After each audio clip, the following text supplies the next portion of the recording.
Bien, peut-être entre aujourd'hui et demain, on a 2 journées un petit peu particulières, puisque aujourd'hui, c'est censé être un jour normal, mais en fait, il y a des choses de RFRA qu'on doit faire aujourd'hui. Donc en fait, ce qu'il faut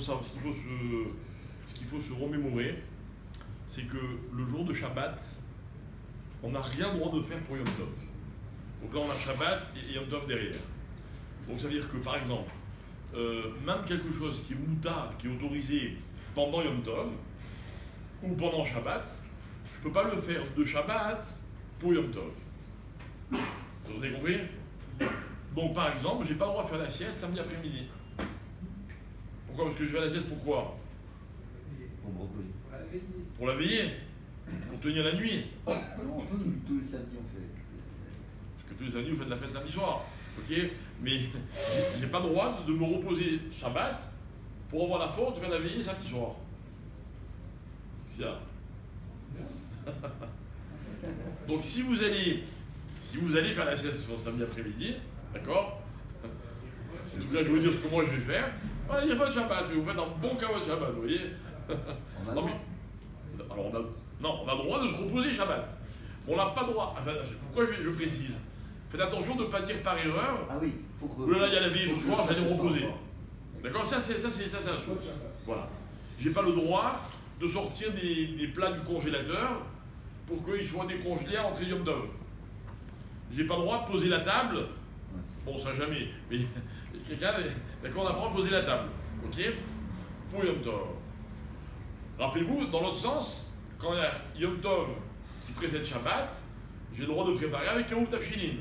Mais Shabbat qui précède Yom Tov, j'ai rien le droit de faire. Il n'y a aucun moyen de le faire. À la limite, ce que j'aurais le droit de faire, c'est par exemple mettre un coca au frais, en me disant peut-être que d'ici la fin de Shabbat, je vais avoir soif, je vais vouloir boire un coca. Alors ça, j'ai le droit. Bah, après, chacun il est honnête avec lui-même. D'accord? Donc, soyez vigilants à ce niveau-là. Donc, par exemple, tout ce qu'on a l'habitude de faire Erev Yom Tov, ça veut dire se raser, se couper les cheveux, aller au mikvé, tout ça, c'est des choses qui sont très importantes. Évidemment que tout ça, il ne faut pas oublier de le faire avant Shabbat. Est-ce que le mikvé de vendredi après-midi peut remplacer le mikvé du matin, de dimanche matin? Alors, pour le premier mikvé, c'est toujours le même problème. Quelqu'un qui a l'habitude d'aller le Shabbat au mikvé. Il y a des gens qui vont tous les matins leur vie au mikvé. Alors, il va aller Shabbat, il n'y a pas de problème.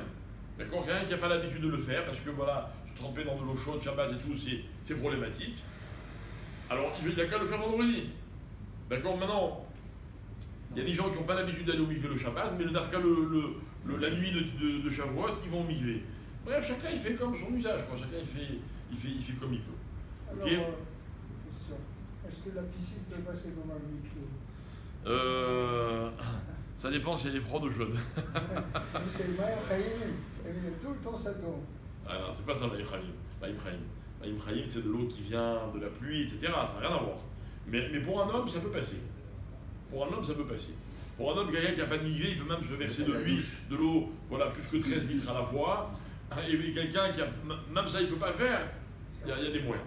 D'accord? Donc, rappelez-vous juste une chose, c'est que on a l'habitude, avant Shavuot, enfin on a l'habitude, c'est bien, il dit le Rav, avant Shavuot, de se tremper 8 fois. D'accord? Alors, il y a les 5 fois qu'on connaît. C'est quoi déjà les 5 fois? À chaque fois, on les répète, on les oublie. La première, c'est enlever la Touma. La deuxième, c'est Chazak, contre la colère. La troisième, c'est rentrer dans la Kedusha. alors d'abord, enlever les habits de Chol. D'accord? Et après, il y a recevoir la Kedusha. Et lui, il rajoute Erev Shavuot, des tikkunim pour le nom d'Akadosh Baruch Hu. Alors, un tikkun pour le nom de 72 lettres, un tikkun pour le nom de 63 lettres, un tikkun pour le nom de 45 lettres, et un tikkun pour le nom de 52 lettres. D'accord? Facile. Ok?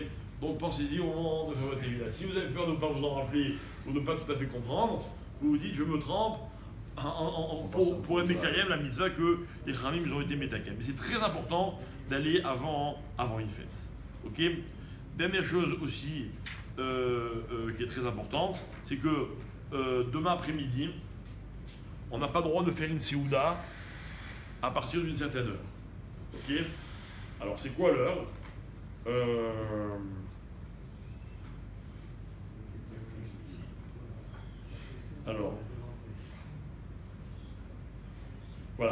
il faut avoir terminé, on a le droit de Séouda à partir de 16h11 à Jérusalem. D'accord? 16h11. Et si quelqu'un n'a pas fait de la gigite, il s'en rappelle après 16h11, alors qu'il mange vraiment le minimum. D'accord? Voilà pourquoi nous, par exemple, on a changé un peu le programme de ce Shabbat. On va faire la fila du matin normale, Kidouche. Au Kidouche, on pourra faire motzi. Il y aura de la viande et il y aura du pain. On fait une vraie soupe d'achnia. On fait mincha à 1h15. D'accord? Et après, quand vous rentrez chez vous, le mieux, c'est tout de suite vous mettre à table. Et c'est considéré comme sur d'achlichit. Vous avez pigé? Ok? Alors vous n'avez pas suivi. Demain on fait le kidouche avec motzi. Oui. D'accord? On reste à la synagogue. À 1h15 on fait mincha. D'accord? On va finir vers 2h moins quart. Et après, quand on rentre chez nous, on fait le repas et c'est d'achlichit en essayant de finir avant 4h. D'accord? Ah, il faut finir à 4h11 ou Non, commencer 4h11? On n'est pas cové à Séouda après 4h11. Merci là. On n'est pas couvert à Séouda après 4h11. Mais si on est à table, on aura continué, comme on a le droit de prendre en après-midi un café avec un gâteau, il n'y a aucun problème. Et après, on se retrouve le soir pour un vide. Il y a des horaires qui sont affichés, je vais vous les envoyer tout à l'heure sur le WhatsApp. Donc, comme ça, vous pourrez les mémoriser. À laquelle on a rentré de la fête? Non, alors ce soir, Shabbat, c'est normal, c'est 7h08, l'entrée de la fête. Donc, 7h30, on fait mincha 7h30. Ok? Et demain, la fête, elle rentre au même moment. C'est-à-dire, elle rentre aussi à 7h30. Maintenant, on n'a pas droit de faire kidouche, on ne fait pas kidouche. Tant que la nuit n'est pas tombée. Voilà. Tant qu'il n'y a pas eu de Motsai Shabbat. Ok, donc ça veut dire que. Alors, il y a deux choses dans le modèle. Il y a deux choses. Il y a la première chose, c'est qu'à Shavuot, particulièrement, on ne fait pas kidouche, on ne fait pas la fête, tant qu'on n'a pas terminé les 49 jours du Homer. Donc on attend cet accord Ravim. Bon, puis ça en général, il n'y a pas de problème. Le temps qu'on rentre chez nous, en tout cas en Israël, le temps qu'on rentre chez nous, il fait déjà nuit. À Paris, c'est un problème. Gros problème à Paris. Alors, une seconde. Cette année, il y a deux choses. Il y a le fait d'attendre le 49 jours révolu, et il y a le fait d'attendre Motsei Shabbat. C'est-à-dire quoi Motsei Shabbat? C'est-à-dire que voilà, une femme qui veut commencer à préparer la table, ou bien qui va allumer ses nérodes de Shabbat, elle doit attendre que Shabbat sorte. Donc elle ne peut rien faire avant 20h26. Et Rabbi Noutan, 21h. Bon, mais là, il ne s'agit pas de Mélachot, donc on n'est pas obligé d'attendre Rabbi Noutan. Ah, ok. On voit la différence. Mais pour Rabbi Il Noutan, faut on la est sortie acquis. officielle de Shabbat. Voilà, c'est-à-dire si cette femme, elle va pas faire des Mélachot, elle va poser la table, un truc, donc on peut être Meki même quelqu'un qui attend normalement Rabbi Noutan pour faire des Mélachot. Vous avez compris la différence? Ok, bien. Donc ça veut dire comme ça, je récapitule. On commence à poser la table après 8h30, 8h26. On peut allumer les nérodes que après 8h26. Et on fait kidouche que après 8h26. Alors, dans le kidouche, Dans le kidouche de la fête, il y a une Havdalah. Dans les sidos. D'accord, on le rappelle à Rabbi Neder, mais dans le kidouche, dans la Mida déjà, il y a un texte qu'on ajoute qui s'appelle Vatodi Reino. Ok. Après, dans le kidouche, on fait Havdalah. Alors, on respecte un ordre qui est évidemment particulier. C'est ce qu'on appelle le kanaz. C'est-à-dire qu'on fait. Il y a knaz. C'est qu'on fait Yaïn. Boré Péa Geffen. D'accord, comme tous les Yom Tov normal, on commence par Boré Péa Geffen, pas comme Shabbat, on dit Yom HaShishi. Ok. Après, on est Mekadesh et Tayom. Donc on dit là, tout le kidouche, Asher Bachar Banu Mikolam, etc. Vetelano Trag HaShavuot, etc. D'accord, tout le texte de kidouche. Après, on fait Boré Moré Haesh. Alors attention dans Boré Moré Haesh, pourquoi? Parce que il faut qu'il y ait deux mèches au moment pour le nerf de Havdalah. D'accord? Il est là. Il n'y a pas plus ça avant? Non, là. Je répète, il faut qu'il y ait une double mèche.